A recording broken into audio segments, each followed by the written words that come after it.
रात में भारतीय जनता पार्टी के सांसद अपने गुंडे और तमाम दबंगों को लेकर के गए और ऐसी पिटाई की पुलिस को समझ में नहीं आया किधर भागे। लेकिन वह बुलडोजर भी नहीं था कोई। अगर बुलडोजर होता तो शायद पिटने वाली पुलिस उसके पीछे छिप जाती तो बीजेपी के सांसद से बच जाती।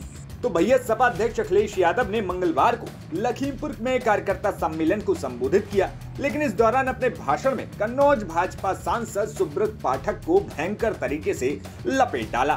दरअसल बीते शनिवार को कन्नौज पुलिस ने कन्नौज सांसद के खिलाफ एक एफआईआर दर्ज की थी इसी मुद्दे पर, जिसमें आरोप लगाया गया था कि कन्नौज सांसद ने पुलिस के साथ बदसलूकी की। इसी मुद्दे पर अखिलेश यादव ने अब सुब्रत पाठक को लपेटते हुए भाजपा को तगड़ा घेर डाला।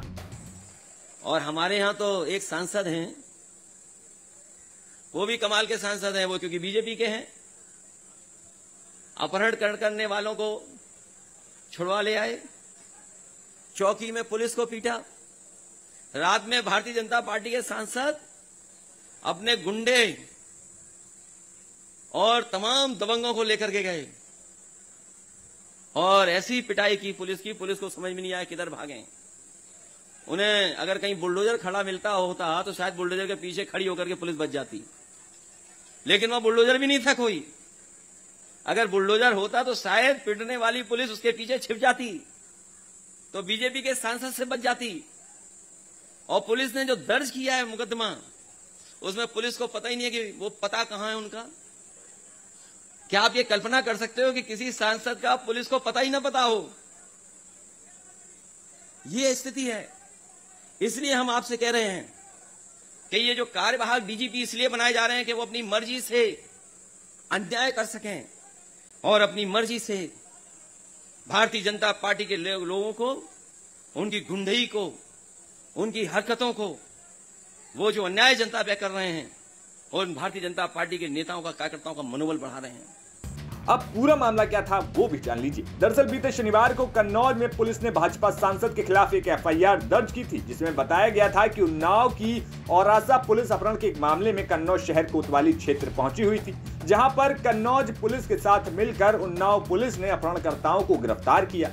बताया जा रहा था कि मौके पर पहुंचे सुब्रत पाठक और उनके समर्थकों ने अपहरणकर्ताओं को पुलिस अभिरक्षा से छुड़ाने की कोशिश की। इस दौरान पुलिस टीम ने विरोध किया तो उन्होंने पुलिस कर्मियों के साथ मारपीट की, जिसके बाद कन्नौज शहर कोतवाली के चौकी प्रभारी मंडी की तहरीर पर बीजेपी सांसद सुब्रत पाठक समेत 10 नामजद और 42 अज्ञात लोगों के खिलाफ आईपीसी की धारा 147, 148, 332, 353, 504, 506, 427, 225 के साथ 7 CLA में केस दर्ज कर लिया गया। लेकिन इस मुकदमे के दर्ज किए जाने के बाद सुब्रत पाठक ने अपनी तरफ से बात रखी और पूरे प्रकरण का ठीकरा कन्नौज एसपी पर फोड़ते हुए इस एफआईआर को उन्हीं के द्वारा दबाव में लिखा जाना बता डाला। पूरी घटना में सीसीटीवी देख लिए जाए, कोई भी मारपीट की किसी प्रकार की कोई घटना नहीं हुई है और उल्टे हमारे ही कार्यकर्ताओं को प्रताड़ित किया गया है।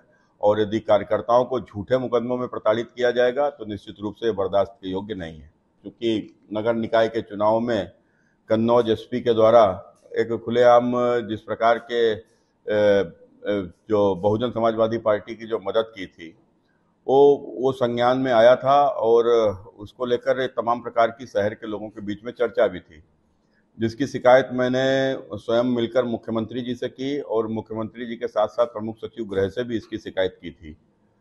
तो जिसकी जानकारी शायद कन्नौज एसपी को हो गई थी और उसने कई जगह इस बात को लेकर जिक्र भी किया और कहीं ना कहीं हमारे लिए अभद्र शब्दों का भी प्रयोग किया। तो मुझे लगता है कि उसी से वो कुछ जो भी कारण रहा हो और ये मुकदमे में मेरा नाम घसीटा गया है। फिलहाल 2024 के लोकसभा चुनाव जारी हैं, ऐसे में अब ये देखना होगा कि आगे आने वाले समय में इस मुद्दे पर और क्या कुछ देखने को मिलता है। ब्यूरो रिपोर्ट यूपी तक।